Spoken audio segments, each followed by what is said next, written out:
The Legend of Sunset Shimmer, Ocarina of Time. By Ganondorf 8. February 2, 2015. Chapter 38, End of the Darkness. While I'll admit that relying on such a primitive method to kill you is beneath most warriors, you just had to go and use that big mouth of yours to spout nonsense which you don't even believe now, do you? I am no one's servant, Sunset Shimmer, as I am a free spirit who makes her own decisions in order to achieve my ultimate goal. Just relax and you will soon drift off into an eternal slumber when you drown, and once your soul has left your body, I shall take it for myself and become the real you," said Sunset Demon. Truly, she had lost her mind, which was to be expected given that she is willing to do everything to kill me. I struggled to break free and breath due to the evil force in this room negating the effects of my Zora tunic, but her grip was much too strong for me to overcome. That's when I started to feel lightheaded, which was the sign that my spirit was beginning to leave my body. Yes, that's it. Continue to lose yourself to the darkness. Just a few more moments, and soon it will be all over for you. At long last, the moment I have waited for is here, and the name of Sunset Shimmer will at last mean something. What are you doing? Hey? Oh, it's you, Ganondorf. As you can see, I am taking matters into my own hands and deciding to kill her now. She'll be dead in a matter of moments, and then I can claim my prize of assuming her life. Now, unless you need me to do something else after this, just leave me alone and let me take care of business," replied Sunset Demon. "She is not meant to be killed until I have determined whether she is one of the chosen," said Tyrek. "Clearly she isn't, otherwise this would have lasted longer, so let me put an end to her feeble existence. I'll be able to regain my body and no longer have to use this useless husk of a substitute. Just a few more seconds, and then everything I've wanted will finally fall into my lap," said Sunset Demon. At that moment, her grip on me loosened and I was able to pop my head out of the water and breathe the air with heavy breaths as I was literally on the verge of death. Ganondorf must have saved my life, but I knew that he had no intention of doing so as a means of making peace. The she-demon in the meantime was clutching onto her neck as though some unseen force was choking her to death, just like what she was trying to do to me, and she definitely didn't like what was being done to her. "What do you think you're doing? I was just about to end her life, and you have the nerve to prevent me from killing her? Let me go at once so that I can finish the job before she has a chance to regain her composure." "You were commanded to fight her until I had determined as to whether or not she was one of the chosen, and that meant not killing her until I had come to a decision. It seems that you have chosen to defy your master she-demon, and you remember what I said would happen if you disobeyed? Clearly, just taking back my power is not a suitable punishment, so instead I shall choke you to death just like what you were attempting to do to the kid. Your usefulness to me has reached its conclusion, so die quietly," said Tyrek. "No. You can't be serious about this?" asked Sunset Demon. "When you had no choice but to turn to me for power, you gave away your freedom, your means of being able to make your own choices. The very nature of your being is to be a servant to and nothing more. Not only did you defy my command, you revealed to her that this battle between you two had a greater purpose. I also know that you were planning on betraying me, for I am able to peer into your mind, and read your very thoughts." "Ha, what a pathetic creature you are," replied Tyrek. "Okay. You've proved your point that you're in control, and that I'm nothing more than your slave," said Sunset Demon. From my perspective, I had no idea what was going on with the she-demon, as it looked like she was involved in some kind of mental communication with someone, and I had a feeling I know who was on the receiving end. I looked over to the door and saw that Rarity was still unconscious, but at least Sunset Demon hadn't been attacking her. Look. Just let me go and I will do whatever you need me to, but I want to make her suffer because it will be most satisfying. So you've been reduced to begging for your menial existence. How amusing, and how pathetic that a demonic creature such as yourself would have to plead for me not to snuff out your life. I enjoy seeing you squirm, for it is a reminder that my power is absolute, and none would dare challenge my authority. While you wish for me to keep you breathing, once again you choose to defy me," said Tyrek. "I haven't done anything," complained Sunset Demon. "You want to make the kid suffer, and that is something which you cannot do until I have determined her true worth," said Tyrek. "If you want her to prove herself to you, then I may have a way to do that," began Sunset Demon. "And what would you know?" asked Tyrek. "Sunset Shimmer has a greater power hidden inside of her, and you know what that is, given that she used it against you 7 years ago. If I can get her to release this potential, it should be enough for you to figure out what you expect from her. Just give me the chance to prove my usefulness to you, and I guarantee that it will give you the answer that you're searching for," replied Sunset Demon. At that moment, she let go of her neck and dropped to the ground, breathing heavily. "Your groveling was far too delicious for me to refuse your request, so I will allow you to handle the situation. Remember that this is not a sign that I have given you your freedom, slave, for this is your obligation to obey my command, and not wind up being destroyed. I look forward to seeing what you will do to convince her into showing her real potential," said Tyrek. "That was just so stupid on my part to think that I could outwit someone who has the power of a goddess at his disposal, but then again he wasn't able to peer into the one part of my mind which houses my true plan. I ought to be thankful that he didn't discover that, as well as not kill me on the spot, as that would have cost me everything. Guess I'll need to play it safe for now, and that means not allowing my rage to blind me, but my other self is just so infuriating that just looking at her makes me mad," Sunset Demon said to herself, and then she turned her attention towards me. "Well, it looks like you're ready to continue, but don't think that I'm going to explain what was going on with me just now."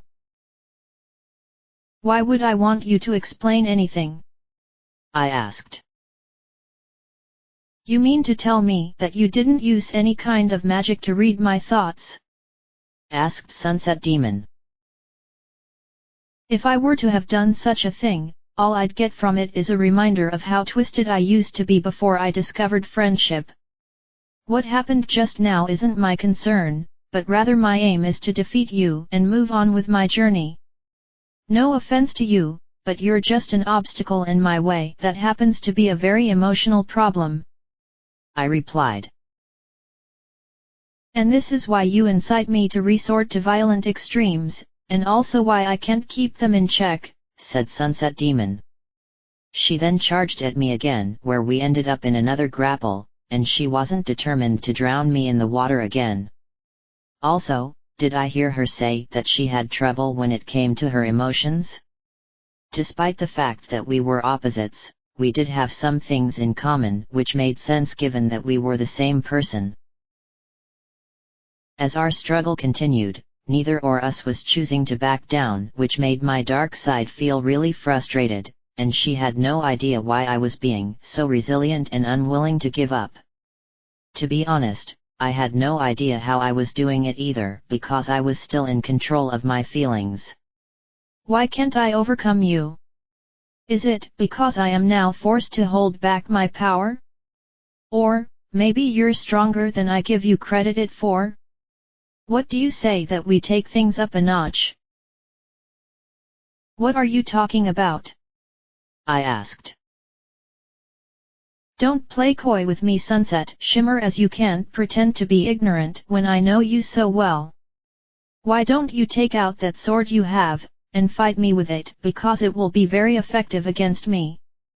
Better yet, why don't you transform and make things even more interesting? Or, it is possible that you are afraid of yourself more than you are of me? Asked Sunset Demon. So you know that I have the ability to transform? I asked. Of course I know about that, as I was you back in the fall formal where Twilight Sparkle, and the rest of your friends transformed, where they gained pony ears and a pony tail due to the equestrian magic you brought to the human world. Since you've been holding back on me this entire time, I call foul on this whole charade in that you haven't been honest with me. I demand that you transform, and fight me at full strength, as that is the way you should be doing things. Replied Sunset Demon. I can't do that, I began. You what? Asked Sunset Demon. I can fight you using the Master Sword if that's what you want, but transforming is completely out of the question, I replied as I drew the it from the scabbard on my back, and held it in a battle-ready stance before almost dropping it. While I'm not very good at using it, I'll defeat you all the same, but I can't allow myself to transform because you'll regret making me do so. Then, I closed my eyes and thought real hard over what my other half was suggesting, and that if I were to do what she desired, I'd have the power to defeat her, but who knows what will happen because I can't control how I act. No, I couldn't risk transforming as Rarity was in danger, so I opened my eyes and explained it to the she-demon that her request had to be denied.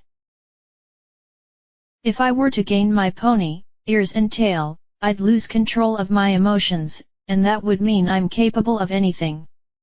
My transformation works differently in this world than it does back home, so what you believe will happen is going to be different.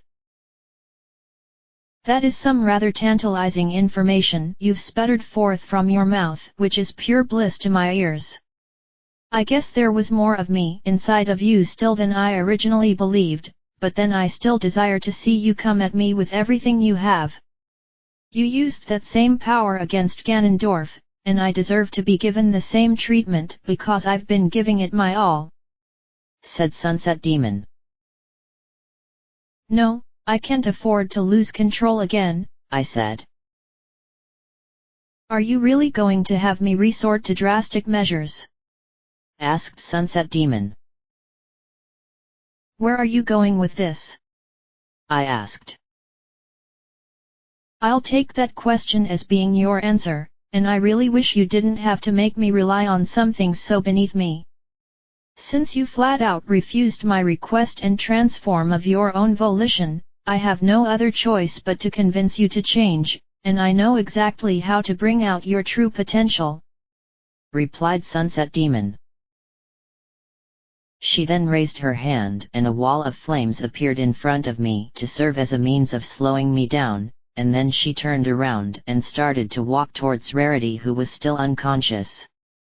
"And I was hoping this Zora princess would give me something to occupy my time after killing you, but it looks like she will have to die right now." "Leave her alone!" I shouted. "Do you expect me to do that after making such a pathetic threat? Please, you know me better than that," said Sunset Demon. By the time the wall of flame had vanished, the she-demon was standing right in front of Rarity, and I had to run over there with the Master Sword in hand to stop her from killing my friend. "I'm sure that this princess will blame you for choosing to hold back, and haunt you for the rest of your days as she lingers in the afterlife. Anyway, I'm dragging this out longer than it needs to be, so I'll get right to the point." Sunset Demon then began to engulf Rarity in flames, and the screams were so heart-wrenching that I had to cover my ears and close my eyes, which caused me to drop the Master Sword, but this didn't work. "Don't you just love the sound of screaming people as their flesh burns from their bodies?"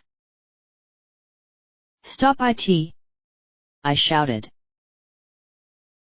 I'll stop when she no longer screams, but I guess that will be when she breathes no more, replied Sunset Demon. Why are you doing this to me? I asked. Because you had everything you ever wanted when you transformed into me, but you let it go when you decided that friendship was more important, and to me that is the ultimate betrayal. You should have the ruler of Equestria, and overthrew Princess Celestia in the process, whereupon you would take the throne. You could have been a goddess, and would have stood at the top as being an invincible force of darkness. Once you're dead, I can easily regain what you chose to abandon, but it won't be easy for me as you have gone a long way from your true path, replied Sunset Demon. She then resumed her fire attacks against Rarity while laughing at what she was doing, and my emotions were on the verge of breaking down, which had me bending down and picking up the Master's sword. Please, just stop doing what you're doing and leave her alone, I said. Sorry, but your words fall on deaf ears as this needs to be done, said Sunset Demon. The flames surrounding Rarity then disappeared, but the she-demon instead decided to grab her and began to concentrate. She then burst into flames which made her scream so loud that it caused me to scream in response, and that's when the pony, ears and pony, tail appeared. My expression turned to that of pure rage in my eyes, but the she-demon just laughed as she dropped Rarity to the ground, where the water immediately washed away the flames and some of the burns on her body before she turned to face me with a gleeful expression on her face. I was wondering what it would take to make you transform, and I guess I found your Achilles heel, so to speak. Since you're now more appropriate to do battle with me, let's resume, shall we? So you wanted me to transform because you want a real fight? I asked.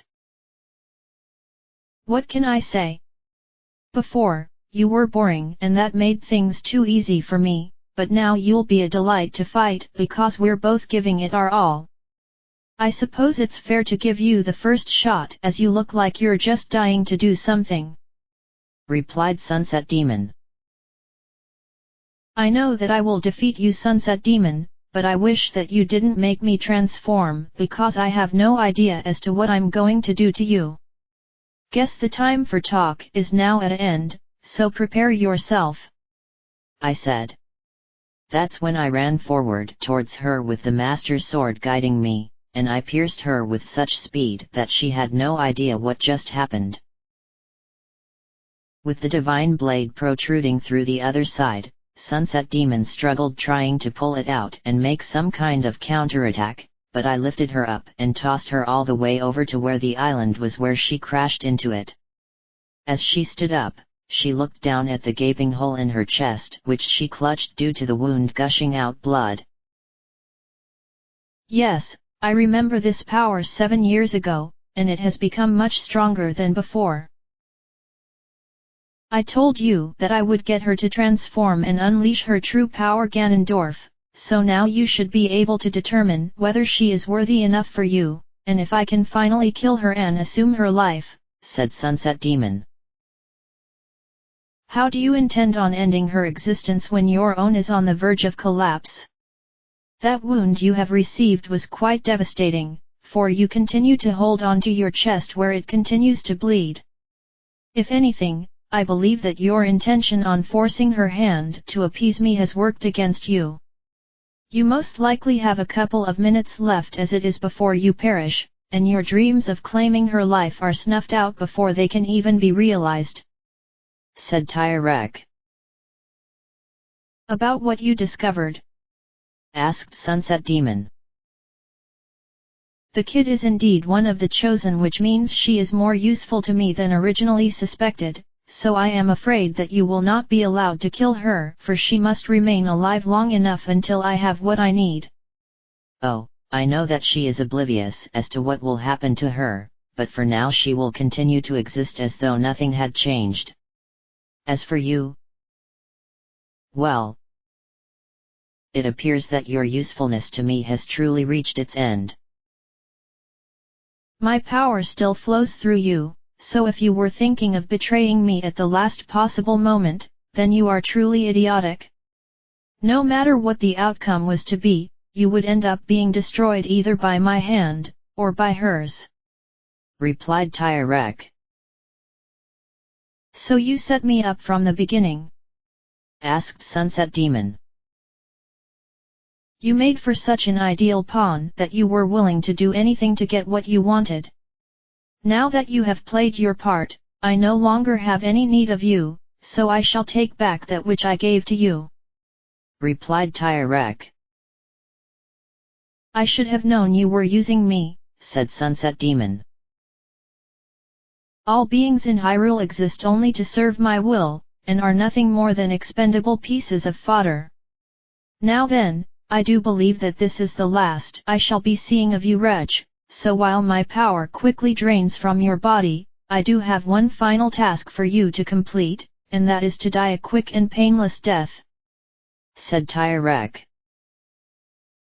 "It's a good thing then that I was prepared for this to happen, as I figured Ganondorf was going to backstab me in the end.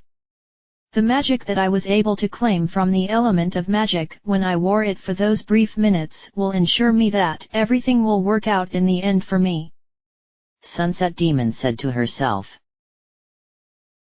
"I think it's safe to say that you are done," I announced. "You really think such a wound like this is going to bring me to my knees?"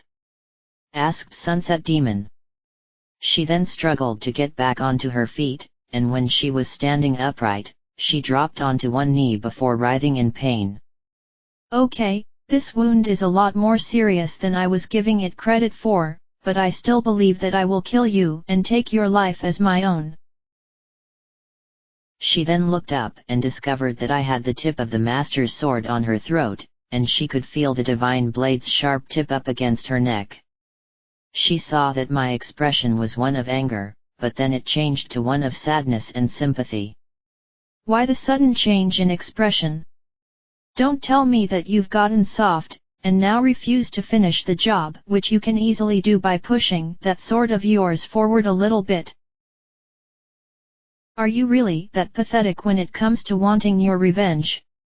I asked. "I'm the representation of the darkness inside of your heart, and though you say that you've changed, you still have evil that likes to flare up whenever you feel dejected or even the slightest bit annoyed. No one can truly ever destroy the evil that plagues them, and while I may not be a part of you, no matter what you try to accomplish, the fact that you became me will continue on to haunt you. I suppose this is a shallow victory at best," replied Sunset Demon. "Finished?" I asked. "I have a wound in my chest which has been weakening me since you skewered me with that blade, so the chances of me killing you are slim. Despite that, I still intend on carrying out my promise of taking what's mine," replied Sunset Demon.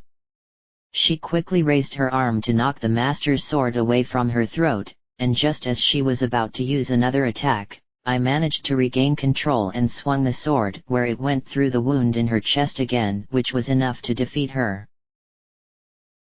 "Heh! I didn't think you had such a feral nature. Guess in the end I was doomed from the start by your hands or his. You proved yourself to be the one and only Sunset Shimmer for the time being, but don't believe that this is over between us. No, it's pretty much a foregone conclusion that your own anger and desire for vengeance caused this to happen to you. Here, let me pull the Master's sword out of you so that you can die with some shred of dignity," I said. As I pulled the sword from her chest and discovered that the wound was now even worse, my pony, ears and tail disappeared once again. I was so overcome by the entire trauma of having transformed that I dropped to the ground and buried my face into my hands for a few moments. "I didn't want to do this, but you left me no other choice when you pushed me too far. I'll leave you alone to fade away into nothing because I don't want to see you suffer anymore, so this is goodbye, Sunset Demon." With that, I put the master sword into its scabbard, and turned around where I began to walk back towards Rarity to make certain she was okay, as she had been through quite a lot. Sunset Shimmer is confident, and that means I'll need to be extra careful when the time comes.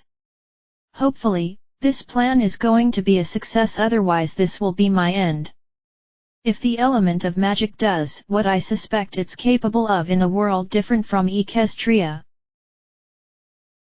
Sunset Demon said to herself as she fell over backwards and shattered into pieces when her body crashed into the ground.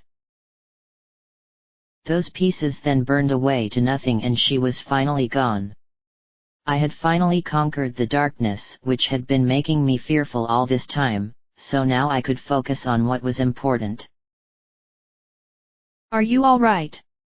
Asked Spike. I'm okay physically, but mentally is a different matter altogether, I replied. The she-demon was going to kill Princess Ruto, and you were helpless in stopping her.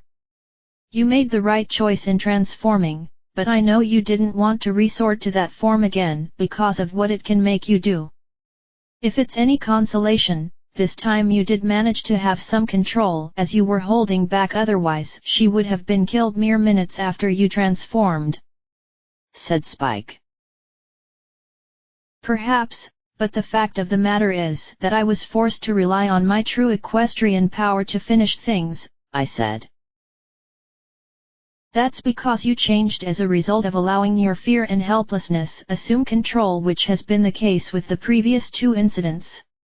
You lose control of your emotions because you're afraid of being in way over your head, and I know from experience that you've been feeling that way from the beginning because this isn't what you're used to doing. I guess that only in the most extreme of situations is when you transform. This may sound a little cruel coming from me of all people, but perhaps we should create some kind of scenario in the future where you transform, yet it will one where you did so of your own free will instead of being forced, said Spike. I know that I can transform willingly, I commented. I believe that if you were to gain the ears and tail of your own volition, you'll have complete control over yourself. What you become will be a thing of beauty and not something to be feared, which has been the case thus far. All we need to do now is to create an ideal setting for you to transform without losing control, said Spike. I don't know about this, I said. We don't need to do this straight away as you've been tapped out already, so for now just rely on your regular magic and items until we can figure out the right time to use this idea of mine, said Spike. When we finally reached Rarity, I was afraid to look at her, as surely those burns had left horrible irreparable scars all across her body. Once I got the courage to look at what had happened to her, my jaw dropped, for she looked completely fine, as though she had never suffered from any attack. Does my appearance shock you so much that you have nothing to say to me? Asked Rarity. You look perfectly healthy, but I saw you being burned by the she-demon, and I heard your screams, I replied. From your perspective, this must have been the case, but the truth is that I was never attacked by anything that wicked creature may have used against me. While it's true that her initial attack against me left me unconscious for a time, I did wake up when she came over to me, and when she said that she was going to kill me, the flames she used had no effect. I quickly realized that the fire was fake, as well as those screams which you assumed came from me, said Rarity. You mean you didn't scream at all? I asked. She mimicked my voice for whatever reason she had, and performed the screams that you heard. She made sure you couldn't see my face, otherwise her plan would have been exposed, for she wanted you to transform, and believing me to be gravely injured was her means of making it all happen. I don't know why she went to all that trouble, because it ended up costing her everything, but maybe she had some kind of hidden agenda that only she was aware of. That's now water under the bridge, darling, as you have defeated that wicked creature, and with her presence no longer around us, this room is finally changing back to the way it used to be, although the water will remain, for that is natural to this room, replied Rarity. I knew this room wasn't normal, I said. Just watch, said Rarity. The endless space of the room, which I believed existed, quickly faded away and became the regular walls of the water temple, which I have long since become used to, and the island in the middle disappeared because it was never there to begin with. Once the room had changed back, the iron bars blocking both doors raised, and that meant we could finally leave this room. That was a huge sigh of relief for me, as I wanted to move on from here in more ways than one, so with my heart still feeling heavy due to what I had to resort to, Rarity and I walked over to the door, and in the next room was a large treasure chest which surely contained the weapon which was used by the Zora hero. I am surprised that he decided to leave this item all the way back here, but then again, I guess I shouldn't be surprised with how he came to such a conclusion. What do you mean? I asked. The Zora hero, while a mighty warrior among my people, was also a bit eccentric in his mannerisms. You could say that he was a bit on the kooky side, but I guess long years of being a heroic figure took it out on him mentally far more than it did physically. Any sane Zora would have placed this treasure chest somewhere a lot closer to the entrance of the temple, but I suppose he just wanted it somewhere and didn't really care where. Replied Rarity. Are you sure that I can just take it? I asked. By all means, open up the chest and take what is rightfully yours, replied Rarity. I'm not sure if his weapon is mine to claim by right, despite being a new hero who has come along to vanquish evil. When I acquired the Megaton hammer from the Gorons, they gave me a reason for wanting it, and while it felt silly that someone like me was chosen to receive it, I followed with what they were saying, and I overcame the necessary trials to prove my worth. In terms of this weapon, I just don't feel like I deserve it because I haven't really done anything worthy in the name of the Zoras. I said. What about your dark side? Asked Rarity. That was just a personal issue I had to take care of, and it happened to coincide with exploring the water temple in order to destroy the source of the curse plaguing your homeland. If I were to take the weapon of a heroic Zora without a righteous incentive, then I'd feel pretty bad about using it. I replied. It is true that you have not done anything as glamorous for my people as you have for the Gorons, but allow me to put into another perspective which may be to your liking. I have witnessed your skills for myself, and despite having made some criticisms against you, do know that I still believe you to be a true hero unlike those who have come before you. As far as I am concerned, you have proven your worthiness to claim the Zora hero's weapon as your own, so please take it and do not question my generous nature, as I would feel offended, said Rarity. I guess when you put it that way, she did witness all of my actions whether they were good or bad, so in that sense I do have a legitimate reason to take what was in the treasure chest. With that confused logic in my mind, I walked over to the chest and opened it up, where I pulled out another hook shot. This one had a different color to what I already had, and it also looked slightly more sleeker. It looks just like what I have, I commented. This is the long shot, which has an extended chain which goes twice as far as the hook shot, so now you can reach targets that are further away. The same basic properties which you've been using with the old model still apply to this new one, but now you don't need to get quite as close as before. However, the chain still has a limit as to how far it will go until it snaps back into place. Still, this is quite the treasure, and you should accept it in the name of Princess Ruto, said Spike. It'll be weird using this and the hook shot at the same time, I said. You might want to look where you kept the original version of the item, as you'll be surprised, said Spike. What are you talking about? I asked. I then looked on my belt where I kept the hook shot, and to my horror it somehow disappeared without a trace. Could I have dropped it somewhere without realizing it? Or, maybe Sunset Demon stole it from me when she was trying to choke me to death. What happened to it? It just couldn't have disappeared, as I would have felt its presence leaving my person. That's the nature when it comes to acquiring upgrades in this world, Sunset Shimmer. When you obtained the long shot, it effectively replaced the hook shot as the ideal weapon suited for its particular purpose, and the old weapon now simply ceases to be because you no longer have need of it. I can tell by the expression in your eyes that you're still confused, but give it some time before it sinks in. Now that we have that out of the way, it's time to continue on, and it looks like we'll need to rely on some music to progress," said Spike. "Music?" I asked. "Look behind the treasure chest," replied Spike. I walked around behind it, and discovered several blue blocks with the symbol of the Door of Time etched on them stuck firmly into the ground. No sounds could be heard coming from below, so it must be another big drop, which is certainly something I am not looking forward to. There was no other choice but to take out the Ocarina of Time, which I did so, and recall how the Song of Time went, as it has been a while since I last played it.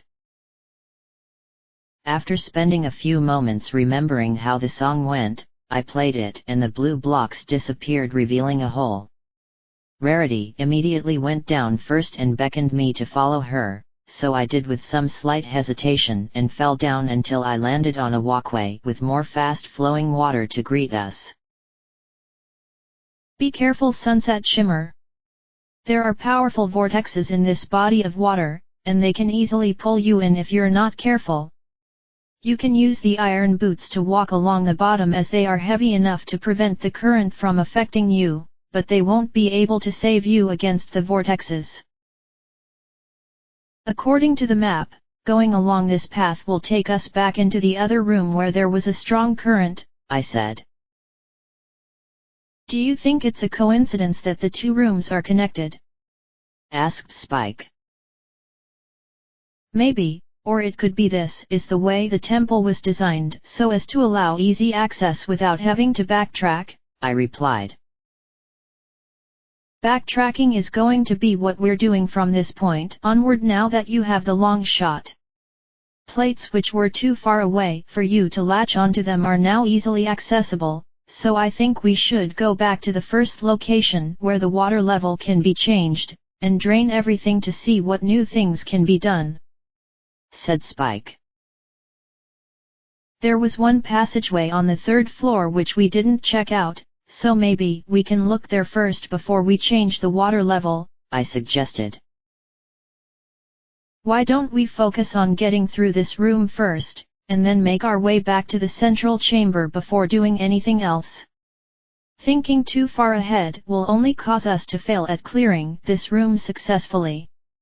Also, there appears to be a treasure chest of some kind at the end of this current, so we might as well see what that is. It could be another small key, as those are always useful, or it could be something completely useless that we don't need," said Spike. Switching over to the iron boots for the first time in quite a while, I jumped into the water with Rarity following along, and immediately I could see the fast-flowing water with my own eyes. It had a majestic look to it which felt breathtaking, but I knew that I had to focus and not allow such things to serve as a distraction. At first walking along underwater was fine, but then some slopes became an issue for me, as climbing over them while wearing heavy boots wasn't easy at all, but for Rarity, it was simple as she was used to swimming about in all currents. The swirling vortexes weren't helping out either, as I struggled to avoid them as well. Eventually, there was a small platform situated next to a particularly large vortex, and it involved an awkward path to get to it. "This looks dangerous," I said. "It will only be that way if you end up slipping and sliding down into the vortex. Once you're within range of the hole that lies in the bottom of it, there's nothing you can do to escape from its powerful grip, so you may want to traverse carefully, as one wrong step and we're done for," said Spike. "Did you feel the need to give me extra pressure?" I asked. "If you don't think you'll be able to walk over to that platform, then switch back to your regular boots and attempt to swim over to it instead. The vortex will have a much harder time trying to pull in something that's in constant movement," replied Spike. It sounded to me that using my regular boots was the proper way to handle this, so I switched back to them and swam across and almost getting pulled down, but I managed to make it to the platform only to discover that Rarity had already beaten me to the punch. "How did you get here before I did?" I asked. "I am like a fish when it comes to swimming about in the water, darling. No current is too powerful to capture me, so while you were struggling to figure out how to get onto this platform, I simply swam over here and waited for you to do the same thing," replied Rarity. "Forgive me for not being an aquatic creature like yourself," I moaned. "At least you managed to make it over here, and that is the important thing. I noticed a switch on the wall over there, and I believe that you can activate it using one of those arrows of yours. Surely it will cause the gate to our left to rise up and give us access to both the treasure chest and the way back to the previous room. You know, I believe your new long shot is capable of latching onto chests and pulling you forward towards them," said Rarity. "What makes you think that?"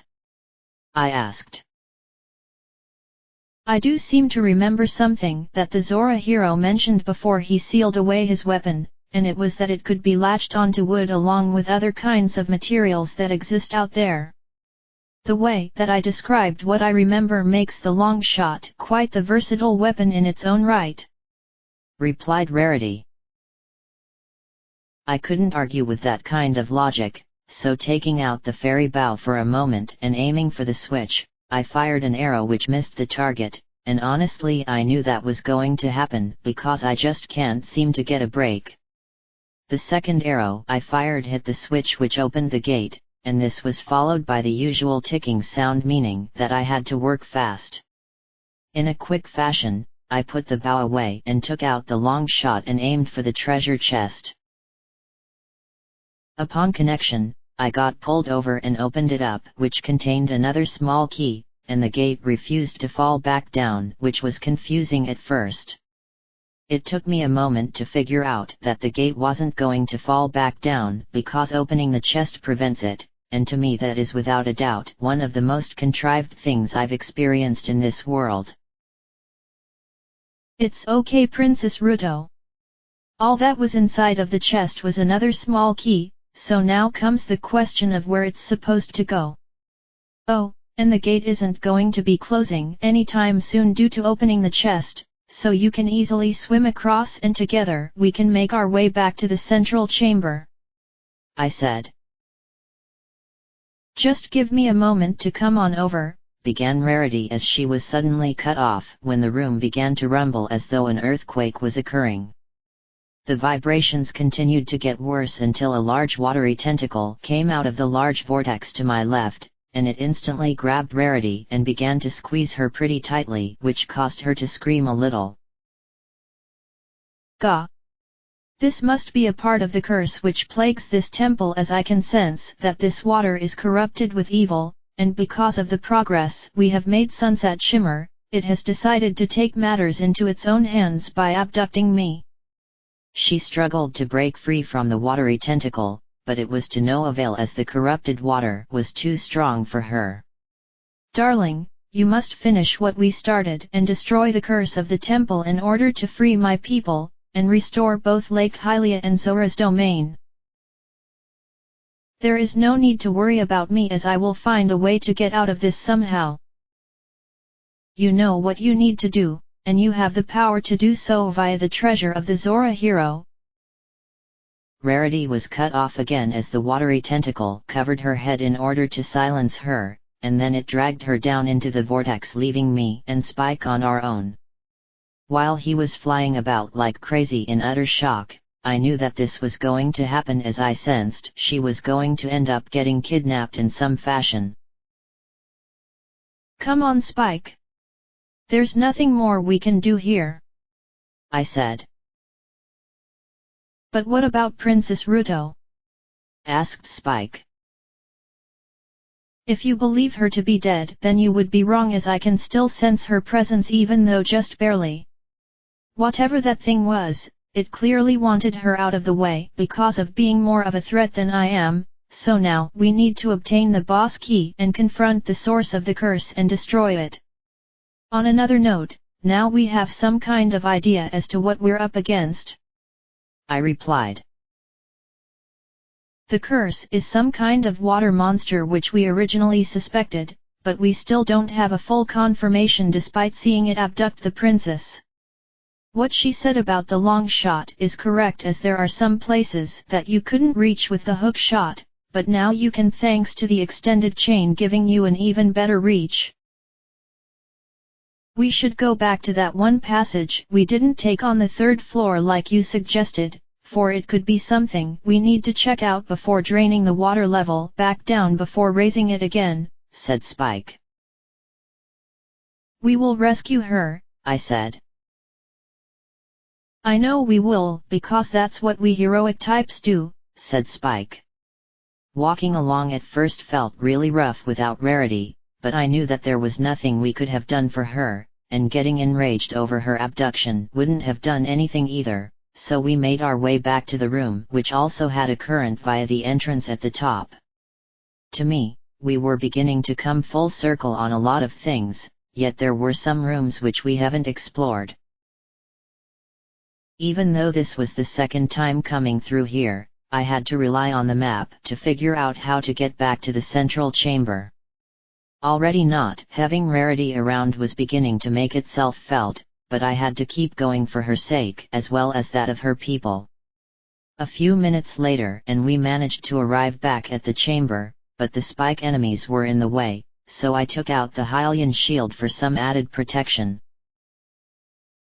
The spikes bounced off my shield and regressed back to their harmless states before I used the long shot to pick them off, and when I was finished with that, I switched back to my regular boots after having to switch to the iron boots, and swam up to the 3rd floor. "So this is the passageway we didn't check out before?" I asked. "The map shows that the room that this path leads to has a treasure chest located at the end of it, and it's that funny-shaped room we ignored previously.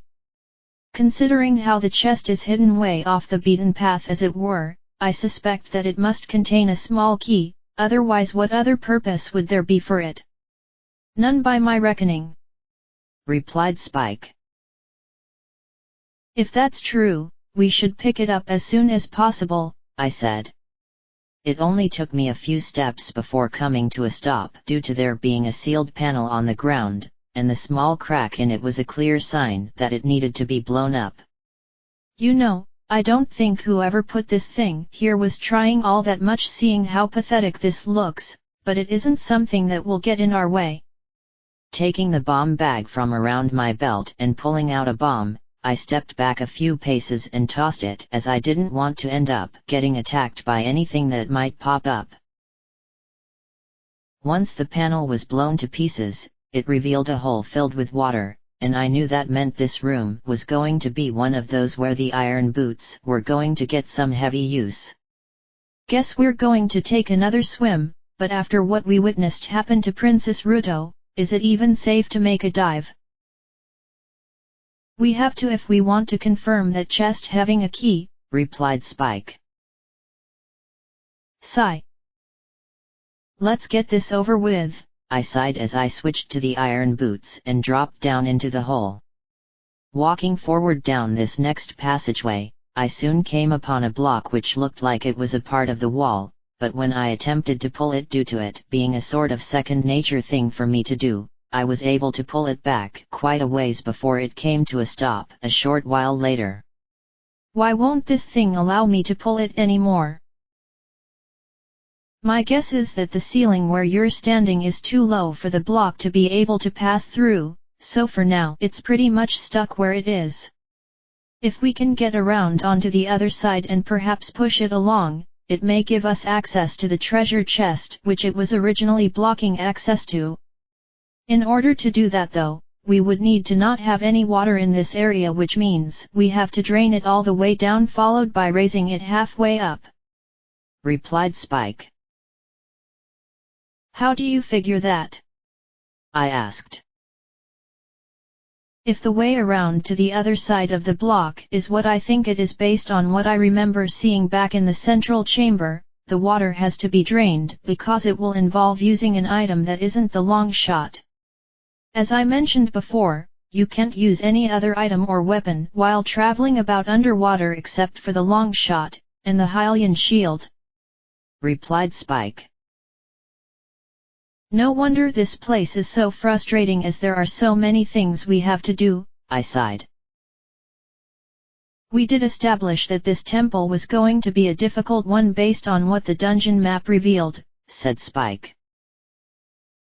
"Sometimes I wish that there was a much simpler way to get through the water temple without having to go back and forth like this, or better yet, an easier version to begin with," I moaned.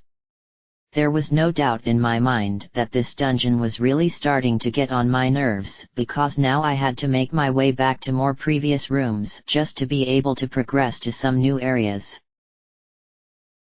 That's when an idea popped into my head that was going to make things all the more easier for me.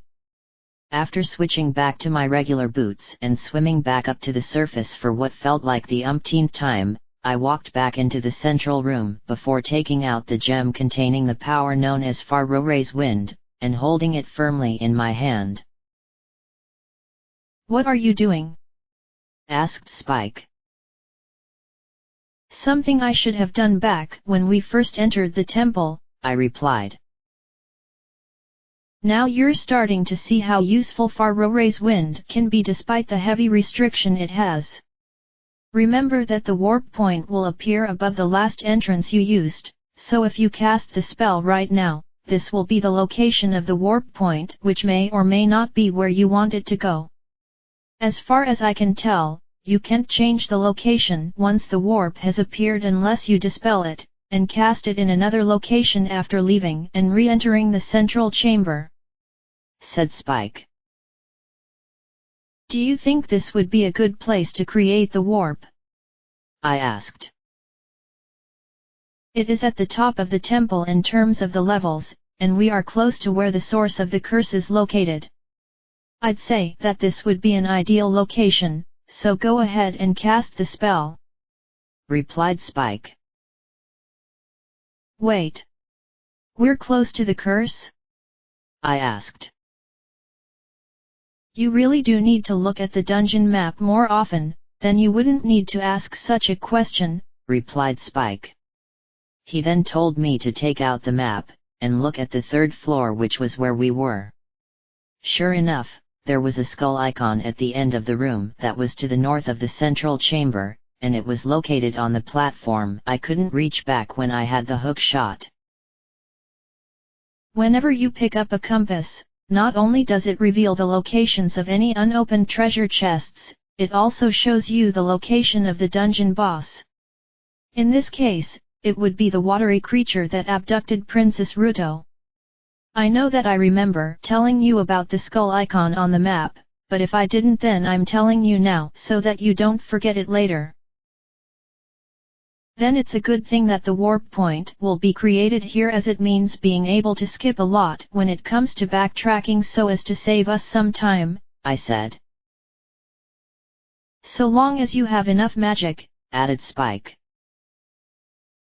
"As you said to me before, the magic given to me by the Great Fairy is Hyrulean magic, which I can run out of because it uses a magic that is different from my own, and what I am capable of using naturally can't be used on foreign magic. I guess that I jumped ahead a little too quickly for my own good when it comes to understanding how the magic of Hyrule works, but I still need to use Farore's Wind just in case something comes up and we need to get back as fast as possible. Also, I want to use it to skip some unneeded backtracking," I said. Raising the gem containing the spell with my hands before releasing it by throwing them back down, the warp point appeared above my head before moving backwards a little bit to indicate the start of the room as to where I came in from. Once the warp was in place, the gem then slowly dropped to the ground where I picked it up and put it in my pouch again. "Is there a way to regain Hyrulean magic that I've lost from using the spells I've been given?" Collecting magic jars scattered all over the kingdom is your best bet if you want a quick solution, or you can purchase a green potion which can restore the kingdom's magic within you to full power, or you can purchase the rare blue potion, although that one is expensive from what I remember. Green potions can be purchased in the potion shop located in Kakariko village, but the location of the place that sells blue potions is currently unknown to me because, like I said, it's rare to find it. If you're looking for the quick fix, as I said, you can find the jars all over the place by cutting grass, smashing jars, and defeating monsters. The small jars will replenish some magic while the large jars will restore much more, so I would suggest picking up the large ones as they are more effective. Of course, every little bit helps, so picking up the small jars will help just as well," replied Spike. "I'll be sure to keep that in mind," I said. "Why not try it out now?" asked Spike. "Because we have to go all the way back to the first location to change the water level, and then to the second location and repeat the process to gain access to that treasure chest. You know, all of this running around is really starting to tire me out, so I'm hoping that I don't collapse anytime soon," I replied. Switching to the iron boots again, I jumped into the water and dropped down to the bottom of the central chamber where I began to make my way to the first location, but I needed to remember exactly where I needed to go. Spike reminded me with a bop on the head that I should use the dungeon map, so I did and remembered that the passageway with 2 torches flanking both sides of the entrance was the way to go. As soon as I reached the room where I first ran into Rarity, I switched back to my regular boots and floated up to the surface and climbed out. At this point I was starting to feel exhausted, what with having to walk, run, swim, climb, and more due to this unnecessary backtracking. "Are you all right?" asked Spike. "I'm trying hard not to collapse from exhaustion," I replied. Then I stood in front of the crest of the royal family as Spike corrected me on from telling me about it earlier, and I played Twilight's lullaby, which drained the water down to the basement. I knew this wasn't all I had to do, as now I needed to go to the second location, so I dropped down to the previous room, and ran back to the central chamber where I entered the tower via the door which I unlocked during my first visit to this tall room. When I entered the tower, I quickly ran to the end of the walkway, turned around, took out the long shot, and pulled myself up to the second location where I immediately played Twilight's lullaby again, which raised the water up halfway. By this time I was really exhausted and wanted to stop and take a good rest, but I had to keep on going in order to finish what I started. Once the water had finished rising, I walked through the door, but I suddenly dropped to my knees and fell to the ground utterly tired. "What happened?" asked Spike. "I'm too tired to keep on going, so I need to rest for a while," I replied. "You were looking fine until a few minutes ago before starting the whole backtracking through the temple," said Spike. "I guess that my battle against Sunset Demon took a lot more out of me than I thought, and because I didn't take the time to relax due to needing to continue with the task of rescuing the Zoras, all of this extra moving about was the clincher which has left me unable to move for a while. All I need is just 10 minutes of rest before I can full recover, and keep on going," I said. I definitely picked a lousy spot to take a rest, for the 2 blue tektites that plague the central chamber had noticed me collapsing just now, and they were bouncing across the water in order to reach me.